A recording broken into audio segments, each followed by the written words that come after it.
Magandang umaga sa inyong lahat. Ako nga pala si Walmar Pael at samahan niyo ako ngayon sa aking vlog at tukuyin kung ano ang halaman ito. Ang pangagham na pangalan ng lemon ay citrus lemon. Karaniwan itong tinatawag na lemon o kalamansi sa Pilipinas. Bagamat may pagkakaiba sa laki at kaasiman kumpara sa kalamansi.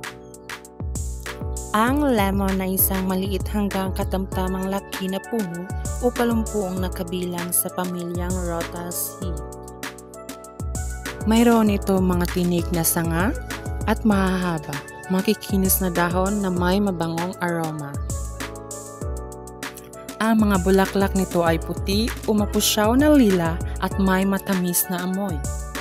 Ang bunga ay isang obulate o prolate spheroid na may makapal na balat na karaniwang kulay dilaw kapag hinog na. Ang laman ng bunga ay nahahati sa segment na naglalaman ng maasim na katas na mayaman sa vitamina C at iba pang nutrients.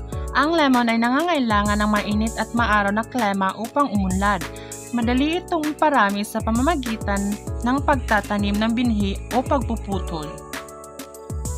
Ang lemon ay isang mahalagang pananim sa maraming bansa kabilang na ang Pilipinas dahil sa malawak nitong paggamit sa iba't ibang industriya. Maraming magsasaka ang kumikita sa pagtatanim at pagbebenta ng mga inumin, pagkain at mga produktong pangkagandahan.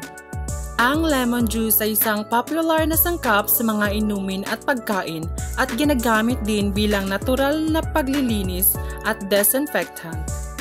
Ang industriya ng lemon ay nagbibigay ng trabaho at kita ng maraming tao. Ang lemon ay kilala sa mataas na nilalaman ng vitamina C na isang malakas na antioxidant na tumutulong sa pagpapalakas ng immune system. Ginagamit din ang lemon sa paggamot ng iba't ibang karamdaman tulad ng sipon, ubo at sakit sa lalamunan. Ang lemon juice ay mayroon ding mga katangiang antibacterial at antiviral. Ang lemon ay isang mahalagang sangkap at ginagamit ito bilang pampalasa sa mga pagkain, inumin at dessert. At ngayon, sasagutin ko ang tanong na ito.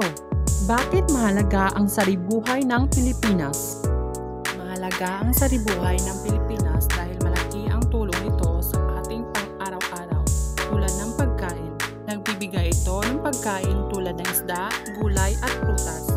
Trabaho. Maraming Pilipino ang kumikita dahil dito tulad ng turismo, pangingisda at agrikultura. Kalusugan. May mga gamot na galing sa mga halaman at hayop. Kalikasan. Pinoprotektahan nito ang ating kapaligiran tulad ng hangin, tubig at lupa. Kultura. Bahagi ito ng ating tradisyon at kultura. Dahil kung mawawala ang ating saribuhay, mahihirap